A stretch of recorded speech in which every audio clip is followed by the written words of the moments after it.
Ассалаумағалейкум, ардақты ағайын. Мынау көп жағдайда естіп жатамыз.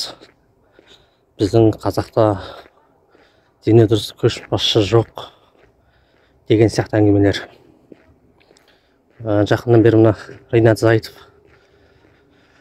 ағамыздың әңгімесі қазір хит болып жатыр ғой, интернет желісінде. Сондықтан мен айтайын дегенім, қазақ айтады ғой, жаңағы ел қамын ойлайтын бір ұл туса, оны қабатын екі ит қосатып алады деп. Сол сияқты жаңағы құрметті қазақ елі, осындай бір қазақтың жалауын көтеріп шыққан азаматтарды барынша дәл уақытында қолдап үлгеру керек.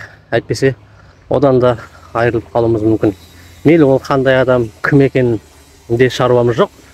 Ең бастысы халықтың хал ауқатын, жағдайын, тілін көтеріп жүрген азамат.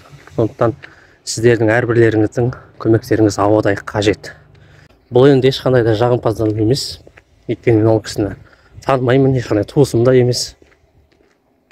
Бірақ бір білерім, дәл қазіргі сәтте ол кісінің көтеріп жүрген мәселесі маған, мен үшін және халық үшін өте маңызды деп ойлаймын. Сондықтан әрқайсыларыңыз желіде қолдау көрсеткендеріңіз абзал деп ойлаймын.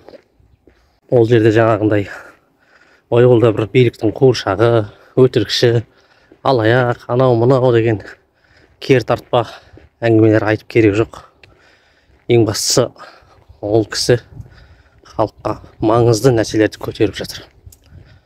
Сондықтан міндетті түрде қолдау керек.